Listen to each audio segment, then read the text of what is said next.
ఒక సుందరమైన తోటలో ముంగిస, కాకి ఇద్దరు మంచి స్నేహితులు ఉండేవారు. ముంగిస నేలపై ఆడుతుండేది. కాకి చెట్లపై తిరుగుతూ దానితో మాట్లాడుతుండేది. ఇద్దరూ కలిసి ఆహారం వెతికి, ఒకరికొకరు పంచుకునేవారు. ఒక రోజు ఆ తోటకు ఒక పెద్ద పాము వచ్చింది. అది పక్షుల గుడ్లను తినడం మొదలుపెట్టింది. కాకి భయపడిపోయి ముంగిస దగ్గరికి వచ్చింది. స్నేహితా, పాము నా గుడ్లను తింటోంది. ఏం చేయాలి అని అడిగింది. ముంగిస తెలివిగా ఆలోచించింది. మరుసటి రోజు అది పాము దారి మీద ఒక బుట్టలోని గుడ్లను ఉంచింది. పాము వాటిని తినడానికి వచ్చింది. వెంటనే ముంగిస దానిపై దూకి, ధైర్యంగా పోరాడింది. చివరికి పామును ఓడించి తోటను రక్షించింది. కాకి ఆనందంతో, నీ ధైర్యం వల్లే నా పిల్లలు బతికారు అని చెప్పింది.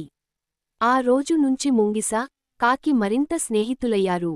వారు ఒకరికొకరు సహాయం చేస్తూ సంతోషంగా జీవించారు. నీతి: నిజమైన స్నేహితుడు కష్టసమయంలో తోడుంటాడు.